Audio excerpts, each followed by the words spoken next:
नमस्कार विद्यार्थियों, आज हम पढ़ेंगे पाठ नंबर 11 भारती का सपूत। लेखक का नाम है राघे राघव। सबसे पहले हम पढ़ेंगे लेखक परिचय। राघे राघव जी का जन्म 17 जनवरी 1923 को आगरा, उत्तर प्रदेश में हुआ। आपकी संपूर्ण शिक्षा आगरा में हुई। वहीं से आपने पीएचडी की उपाधि प्राप्त की। आंचलिक, ऐतिहासिक तथा जीवनी परक उपन्यास लिखने वाले राघे राघव जी के उपन्यासों में भारतीय समाज का यथार्थ चित्रण प्राप्त है। आपने साहित्य की लगभग सभी विधाओं में सृजनात्मक होता है निर्माण लेखन करके हिंदी साहित्य को समृद्धि प्रदान की है। राघे राघव जी की मृत्यु 1962 में हुई। प्रमुख कृतियाँ: लोई का ताना, भारती का सपूत, जीवनी परक उपन्यास, कब तक पुकारूं उपन्यास, अंगारे ना बुझे कहानी संग्रह, पिघलते पत्थर काव्य संग्रह, वीड़ुक नाटक, संगम और संघर्ष आलोचना आदि।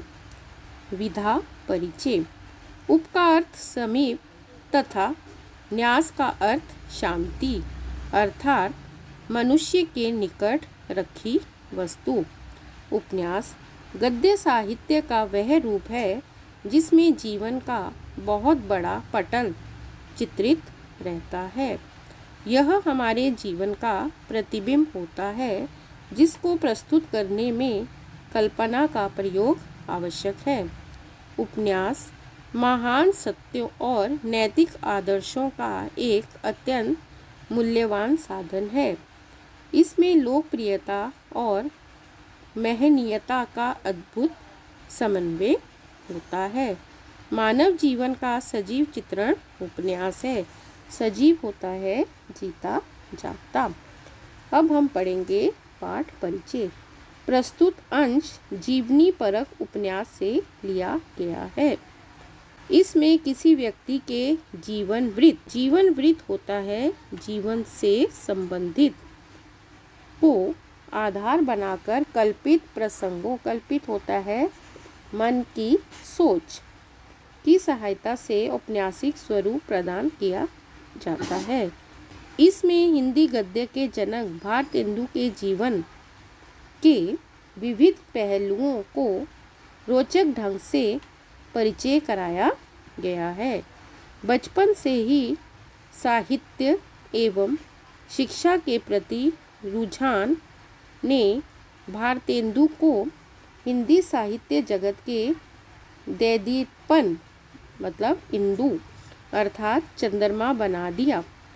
अंग्रेज़ों की नीतियाँ, सामाजिक कुरीतियाँ एवं अशिक्षा के खिलाफ भारतेंदु द्वारा जगाई अलख को उपन्यासकार ने अपनी लेखनी से और भी प्रज्वलित किया है।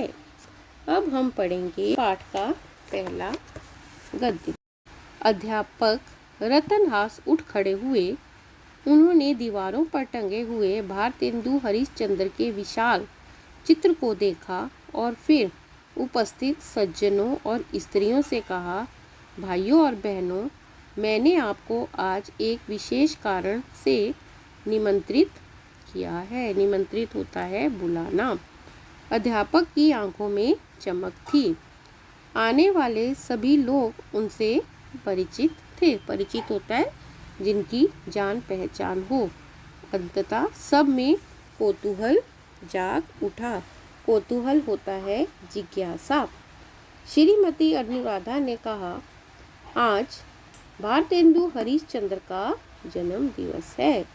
हम लोग उनके प्रति अपनी श्रद्धा होता है मान सम्मान प्रकट करने को ही तो यहाँ एकत्र हुए हैं।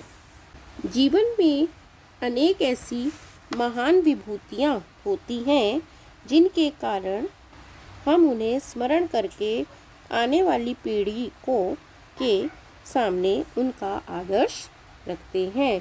तो अध्यापक आज भारतेंदु हरिश्चंद्र के जीवन से के आदर्श को आज विद्यार्थियों के सामने बताने की कोशिश कर रहे हैं।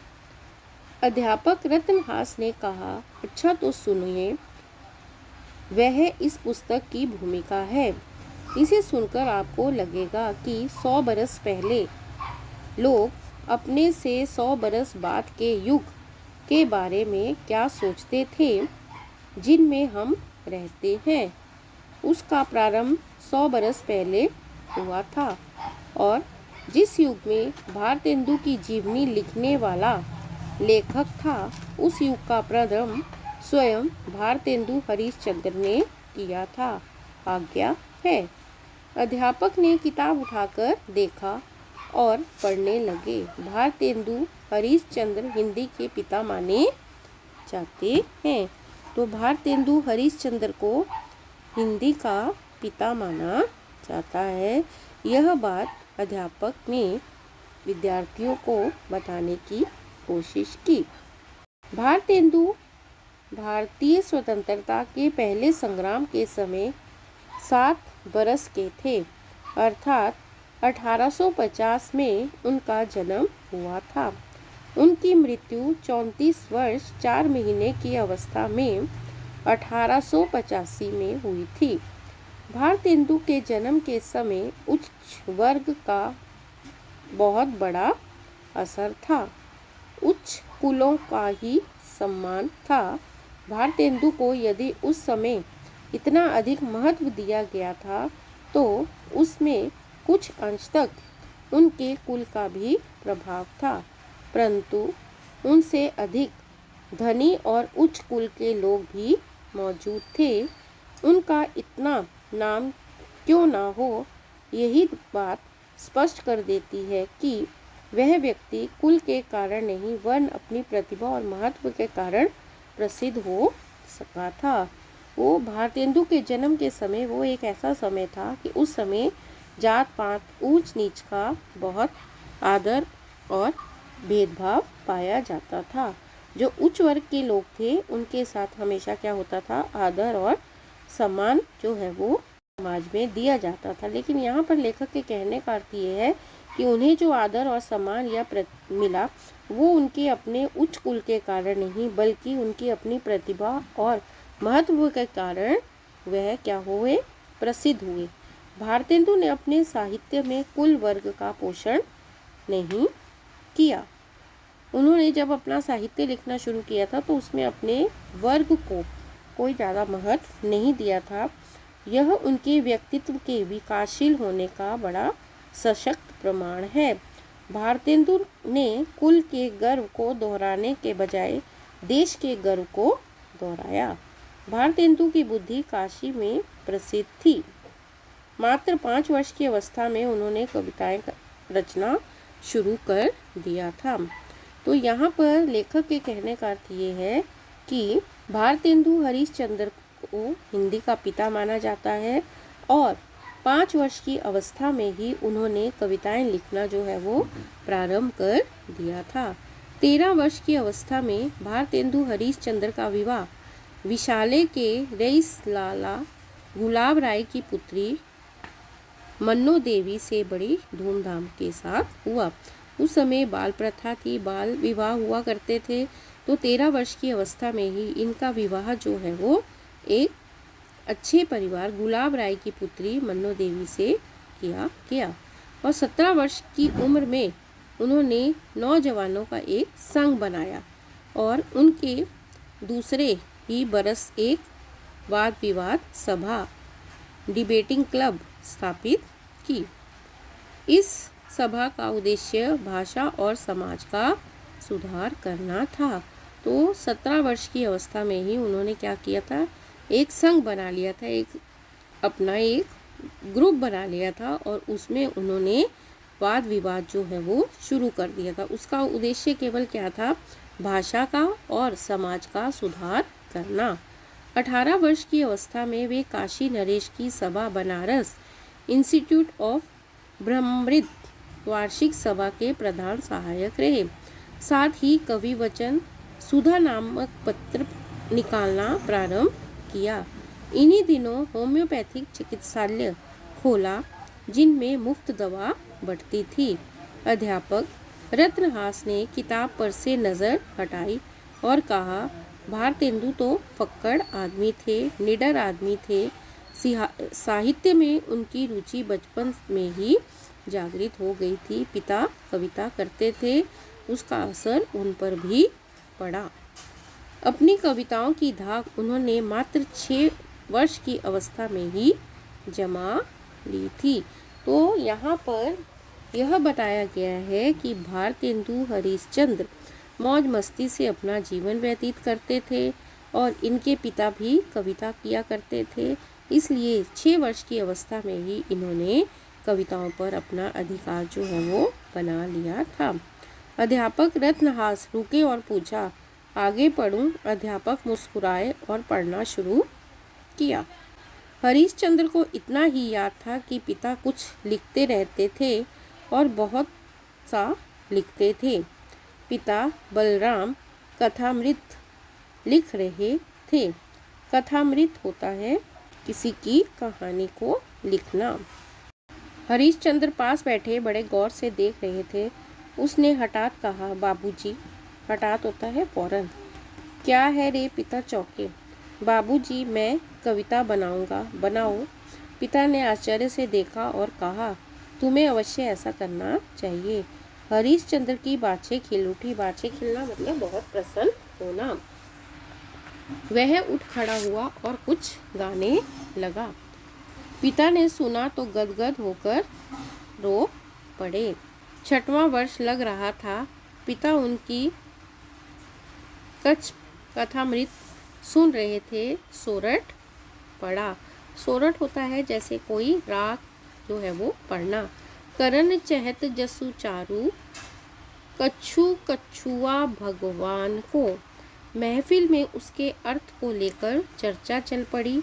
हरिश्चंद्र सुनता रहा। हठात वह बोल उठा, बाबूजी। क्या है बेटा? सब चौंक पड़े। बाबूजी, हम इसका अर्थ बता दें। बताओ बेटा। महफिल के लोग में कुतूहल सा जाग गया। कुतूहल होता है जिज्ञासा। बालक ने आतुरता से कहा, आतुर होता है बेचैनी से। आप वह भगवान का जो वर्णन करना चाहते हैं, जिसको आपने कछुक छुआ है अर्थात जान लिया है। वाह वाह का कोलाहल हो उठा। धन्य हो की आवाज उठने लगी। अध्यापक रत्नहास ने सांस ली और पढ़ना छोड़कर कहा, यहाँ भारतेंदु हरिश्चंद्र की जीवनी लिखने वाले ने विस्तार से भारतेंदु की पत्नी के चिंतन होता है सोच को व्यक्त किया है। आज्ञा हो तो पढ़ना शुरू करूं। अब अध्यापक रत्नहास भारतेंदु हरिश्चंद्र, जिनकी पत्नी का क्या नाम था? मन्नो देवी, उसके बारे में जो है वो बताने लगे। अवश्य, अनुराधा ने कहा। अच्छी बात है, कहकर उन्होंने मन्नो बीबी का चिंतन पढ़ना शुरू किया। मैं उनकी पत्नी हूँ। कौन कह रही है ये? भारतेंदु हरिश्चंद्र की पत्नी। मैं उनके बारे में कितना जानती हूँ यह मैं बार बार सोचने का प्रयत्न करती हूँ, किंतु मुझे लगता है कि मेरा पति उतना ही नहीं था जितना वह दिखाई देता था। व्यक्ति के रूप में यदि अपने तारतम्य से दूसरे का तादात्म्य नहीं कर पाते, तारतम्य होता है सामंजस्य, तो वे ना आपको सुखी कर पाते हैं ना दूसरों को ही। उन्होंने घर पर ही अंग्रेजी और हिंदी की पाठशाला खोली थी। मैंने पूछा था, क्यों? आपको इसकी ज़रूरत ही क्या थी? उन्होंने कहा था, मन्नो बीबी कुछ सोचने लगे थे। आप रुक क्यों गए? मैं नहीं जानता तुम समझ सकोगी या नहीं। क्यों? क्योंकि हम लोगों के पास धन है और देश भूखा है, गरीब है। सोचो तो, अंग्रेज़ी के खोले हुए स्कूल हैं, मिशन के स्कूल हैं, पर उनमें हमारी संस्कृति नहीं पढ़ाई जाती। तो उन्होंने पाठशाला खोलने का अर्थ ये बताया था कि हमारे देश के लोग जो हैं वो कैसे हैं, भूखे भी हैं, गरीब भी हैं। और जहाँ पर स्कूल खुले हैं अंग्रेज़ी में, वो मिशन स्कूल है, अंग्रेज़ी पढ़ाई जाती है, वहाँ पर हमारी भारत संस्कृति को नहीं पढ़ाया जाता है। तो क्या आप अंग्रेज़ी नहीं पढ़ाएंगे? यहाँ पढ़ाऊँगा मन्नो बीबी, पर इस मदरसे में एक भाषा को ही तो पढ़ाया जाएगा। मुझे भारतीय संस्कृति चाहिए ताकि अंग्रेज़ी पढ़कर लोग जान सकें कि अंग्रेज़ किन खूबियों की वजह से हुकूमत करते हैं, ना कि काले साहब बनकर दोगले की तरह अपनों से ही नफरत करने में घमंड कर सकें। इस देश को बहुत बहुत पढ़े लिखे लोगों की ज़रूरत है।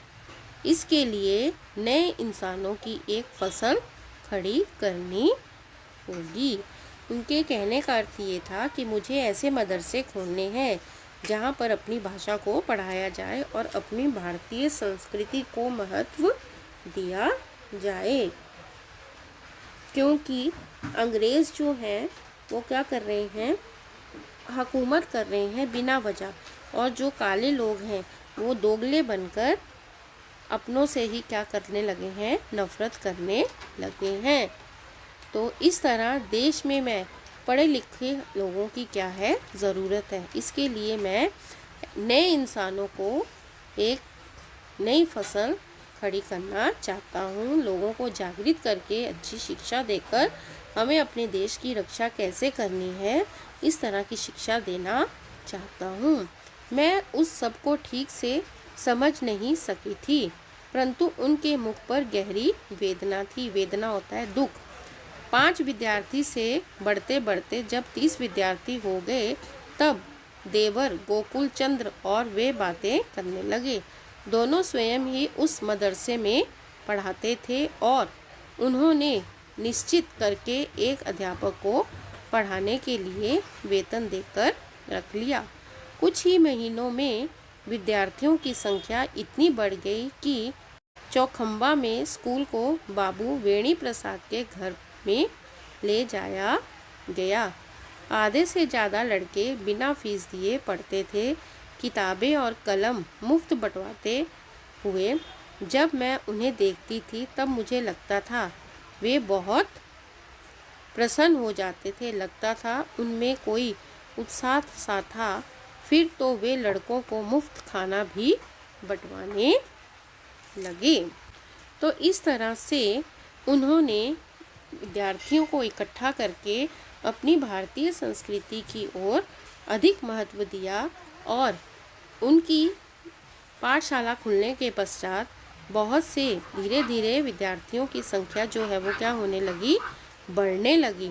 और इसी तरह से आधे से ज़्यादा लड़के बिना फीस दिए पढ़ते थे। वो मुफ्त उन्हें कलम किताबें बांटते थे और ये देखकर उन्हें बहुत प्रसन्नता होती थी।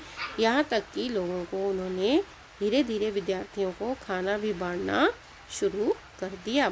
कश्मीरी मास्टर विश्वेश्वर प्रसाद जी ने ना जाने क्या आज्ञा भंग की कि उन्होंने उसे निकाल दिया। वेणी प्रसाद भी उसी से जा मिला और रातों रात स्कूल घर पर ही उठवा लाए। शत्रुओं ने वही चाल चली कि वे चौखंबा में ना दूसरा स्कूल चलाएं, ना घर आकर धरना देने पर ही वे रोक सकें। इस हलचल में मैंने देखा वे नितांत शांत थे। मैंने कहा था वे लोग ना समझ हैं, आप क्यों ऐसों के लिए सर खपाते हैं। वे मुस्कुराए। कहा था ना समझ नहीं है मन्नो बीबी, वे अशिक्षित हैं। वे अपने स्वार्थ के परे सोचना नहीं जानते। बीज जब धूल में मिल जाता है तब ही वह वृक्ष बन पाता है। वे ये नहीं समझना चाहते। मुझे लगता है वह एक अहंकार था, परंतु किसका अहम था। मैंने कहा पुरखों ने कमाकर रख दिया है ना, तभी आपका हाथ इतना खुला है। उन लोगों को अपनी ही मेहनत से धन कमाना पड़ता है, तभी तो वे लोग एक एक पैसा दांत से पकड़कर चलते हैं। वे अक्लमंद हैं। आदमी जिस पेड़ पर बैठा है उसे ही तो नहीं काटता। वे मेरी ओर देखते रह गए थे। उनकी घुंघराली लटें कानों पर झूल रही थी। उनकी लंबी पर पतली आंखों में एक दूसरे तक डुबो देने वाली स्याह गहराई दिखाई दे रही थी, मानो मैं उनके सामने होकर भी नहीं थी।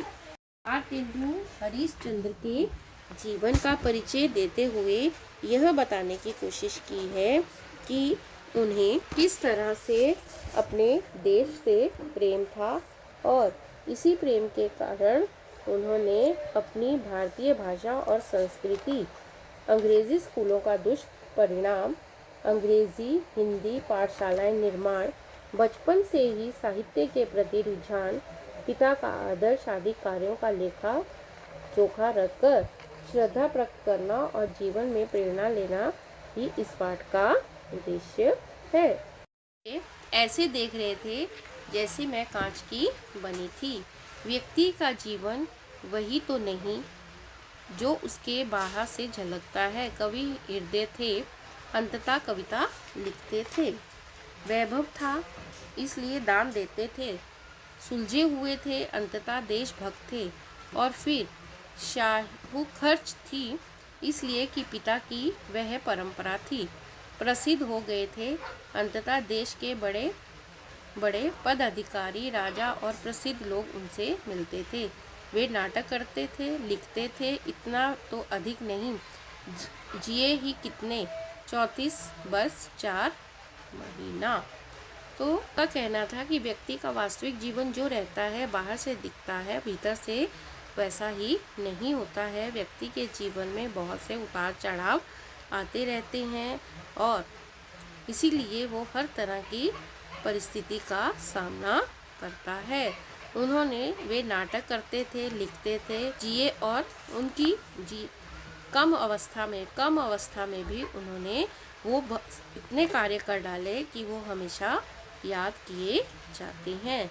अध्यापक रत्नहास ने पुस्तक बंद करते हुए कहा, वह था भारत हिंदू का उदय का समय, जब वे तरुण हो चुके थे। तरुण होता है बड़े। आपने देखा वह एक साथ ही कितने काम करते थे। वे लेखक थे, पत्रकार थे और इसके अतिरिक्त समाज के दैनिक जीवन में भी कितनी दिलचस्पी थी। उस समय डिबेटिंग क्लब और वंग मेम एसोसिएशन खोलकर उन्होंने मूक हुए देश की वाणी और स्फूर्ति देने की चेष्टा की थी। मूक होता है शांत। दवाखाना खोलते समय उनके मन में देश की गरीब जनता के प्रति वैसा ही प्रेम था जैसा विद्यार्थियों के प्रति था। 19 वर्ष की आयु में उनको महत्वपूर्ण व्यक्ति मान लिया गया था। इसी से उनकी मेघा स्पष्ट हो जाती है। अध्यापक रत्नहास ने कुछ पल रुककर पुस्तक उठाई और पढ़ने लगे। बाबू साहब की कैसी तबीयत है? ठीक नहीं है। मल्लीला मन ही मन कांप उठी। भारतेंदु शैया पर पड़े थे, मलिन, रुग्ण होता है, बीमार।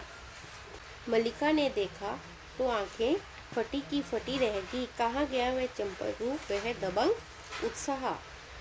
यही तो था जो उन्मुत होता है, स्वतंत्र सा पथों पर गा उठता था, जिसमें अहंकार नहीं था किंतु जागरूक स्वामी रक्त बीज की भांति बार बार उठता था और जिसकी मुखरित चंचलता एक दिन काशी को गुंजाया करती थी। यही था वह कुलीन जो मनुष्य से प्रेम करना जानता था। यही था वह धनी जो उन्मुक्त हाथों से अपने वैभव को दरिद्र के आंचल भरने के लिए लुटाया करता था। वह भक्त था, वैष्णव था और उसमें जीवन का सहज गर्व था। तो इस तरह से अंत में 34 वर्ष की अवस्था में ही भारतेंदु हरिश्चंद्र शैया पर पड़े और एक बीमारी के कारण उनकी हालत दिन प्रतिदिन क्या होने लगी, खराब होने लगी। तो ऐसे व्यक्ति की ऐसी स्थिति को देखकर मन जो है वो क्या होता था, दुखी हो जाता था कि इतना महान व्यक्ति जिसने हर समय गरीबों की सहायता की और हर समय गरीबों की सहायता करते हुए लोगों को भारतीय संस्कृति के प्रति जागृत किया। आज वही इंसान अपनी बीमारी के कारण शैया पर पड़ा हुआ दिखाई दे रहा था। वह इतना प्रचंड था कि उसका अपना महत्व विदेशियों के अधिकार को भी मनवा दिया था। वह निर्भय व्यक्ति देश में सुधार करता घूमता था। उसने अतीत के भव्य गौरव का स्वप्न साकार कर दिया। भव्य होता है अनोखा। उसके प्रेम गीतों ने सारे भारत को ढक दिया था। यही था वह जो अपनी खाल बेचने को तैयार था, परंतु याचक से ना नहीं कर सकता था। मल्लिका को वाद्य ध्वनियों में झूमते भारतेंदु का रूप याद आया। सारी रात्रि कविता की बातें करते निकल जाती थी, परंतु इस व्यक्ति ने कभी छोटी बात नहीं की, जैसे वह किसी निम्न कोटि की बात के लिए नहीं जन्मा था। राजा महाराजा पंडित सब ने उसे भारतेंदु कहा था, क्योंकि वह नेता था। उन्होंने साहित्य, धर्म, देश, दारिद्र्य मोचन और कला और अपमानित नारी के उद्धार के लिए अपना सर्वस्व निछावर कर दिया। क्या वह मनुष्य था? और आज जब मलिन सा पड़ा था, किंतु उसके नेत्रों में वही चमक थी। क्षीणकाय होते हैं दुर्लभ हो जाने पर भी होंठों पर अब भी क्षमा भरी असुतोष और अपराजित मुस्कुराहट थी। चिल्ला पड़ी स्वामी और दारुण वेदना से भारतेंदु के पांव पकड़कर फूट कर रोने लगी। अध्यापक रत्नहास ने देखा, लोगों की आंखें गीली हो गई थी और कहा, और उसके बाद किंतु एक व्यक्ति उठ खड़ा हुआ। उसने धीरे से कहा, उसके बाद सब जानते हैं अध्यापक महोदय। भारतेंदु के जलाए दीपक से असंख्य दीपक जल उठे। आइए बाहर बाग में चलते हैं। आज हमने इसी संबंध में भारतेंदु के जीवन से संबंधित एक नाटक खेलने का आयोजन किया है। उसका नायक हरिश्चंद्र ही है, हिंदी गद्य का पिता, भारती का सपूत। तो इस तरह से इस पाठ में जीवन परक उपन्यास में लेखक ने भारतेंदु हरिश्चंद्र के जीवन से हमें परिचित करवाने की कोशिश की है कि भारतेंदु हरिश्चंद्र वास्तव में ही भारतीय का सपूत है। आज भी उन्हें याद किया जाता है, क्योंकि उन्होंने अपने जीवन काल में गरीब असहाय लोगों की समय पर सहायता की और स्कूल खोले, जिसका परिणाम ये हुआ कि काले लोग साहेब बनकर अपने पर ही हुकूमत करते थे। इसलिए भारतेंदु ने हिंदी तथा अंग्रेजी पाठशालाओं का निर्माण किया, जिससे भारतीय संस्कृति तथा भाषा का क्या हो सके, विकास हो सके।